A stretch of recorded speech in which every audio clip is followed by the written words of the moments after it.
अकोला जिल्ह्यासह बाळापूर तालुक्यात ढगफुटीचे संकट, तर पारस, टाकळी, खोजबळ परिसरात नदीच्या पुराने शेतकऱ्यांच्या पिकांचे मोठे नुकसान। बाळापूर तालुक्यामध्ये हेक्टर शेती पाण्याखाली गेल्याने शेतकऱ्यांचे नुकसान। बाळापूर तालुक्यातील ग्राम पारस, टाकळी भागात दिनांक 22 जुलैच्या मध्यरात्रीपासून मुसळधार पावसाला सुरुवात झाली। रात्री साधारणतः 1 वाजल्यापासून सुरू झालेल्या पावसाने पारस गावात मोठ्या प्रमाणावर पाणी साचले असून नागरिकांच्या घरामध्ये पाणी शिरल्याने नागरिकांचे जनजीवन विस्कळीत झाले आहे।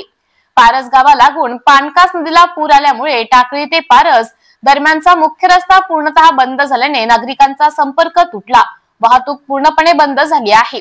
शेतकऱ्यांच्या शेती पाण्याखाली गेल्याने अनेक शेतकऱ्यांचे मोठ्या प्रमाणावर नुकसान झाले।